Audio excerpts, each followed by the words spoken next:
The hollow signal.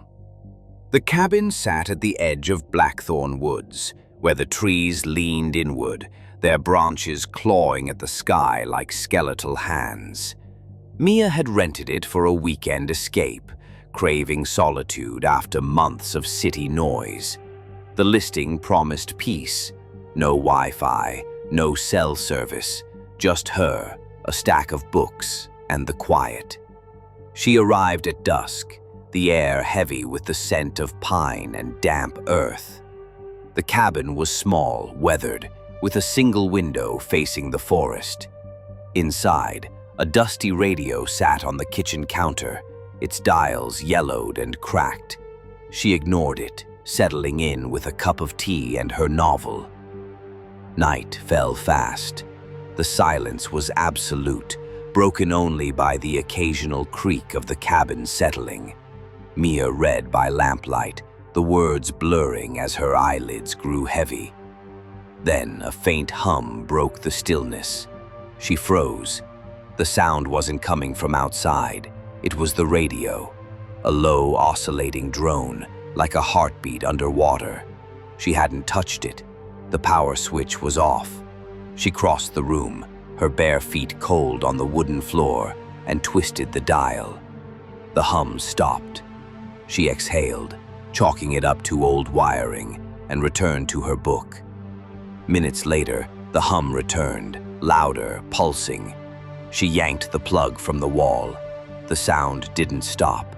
Instead, it morphed into static, sharp and grating, like a swarm of insects trapped in the speaker. Mia's heart pounded. She grabbed the radio, intending to smash it, but froze when a voice crackled through. It was low, garbled, not quite human. "Closer, it's closer." The words slithered out, disjointed, repeating. She dropped the radio, and it hit the floor with a thud, the static cutting off. Silence returned, but it felt wrong, too heavy, like the air was holding its breath. She checked the door, locked, the window, latched. The forest outside was pitch black, the trees indistinguishable from the night. She told herself it was a prank, a malfunction, anything rational. But her hands shook as she lit another lamp, the glow barely pushing back the dark. Then the scratching started. It came from the walls, faint at first, like branches scraping in the wind. But there was no wind. The sound grew, deliberate, rhythmic, circling the cabin. Scratch, pause, scratch, pause. It wasn't outside. It was inside the walls, moving, searching. Mia backed toward the center of the room, clutching a kitchen knife. The scratching stopped, and for a moment, she thought it was over.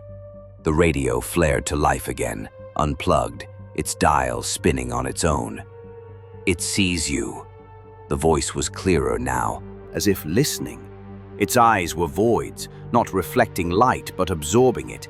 Mia's scream lodged in her throat. The knife felt useless in her hand. The thing didn't move. It watched. The radio hissed. "It knows your name." And Mia's knees buckled. She whispered her own name, as if to prove it was still hers. But the sound came out wrong, twisted, like the voice from the radio. The scratching resumed, faster, louder, from every wall at once. The shadow shifted, its limbs unfolding like a spider's. Mia bolted for the door, fumbling with the lock. It wouldn't turn. The scratching became pounding, the walls vibrating, splinters falling. The radio screamed now, a chorus of voices, all saying her name over and over, until it wasn't her name anymore, but something ancient, hungry. She turned. The shadow was closer, its face inches from hers, though she hadn't seen it move. Its mouth opened, a black chasm, and the voices poured out, not from the radio, but from it.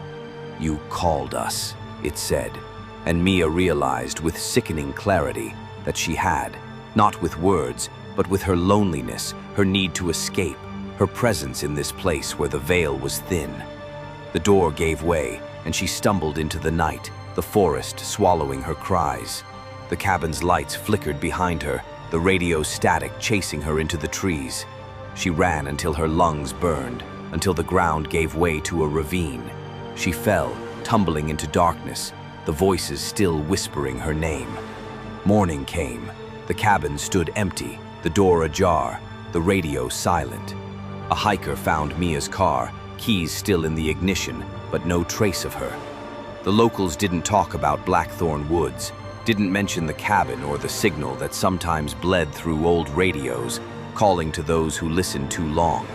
They knew what lived there, what waited for a name to claim.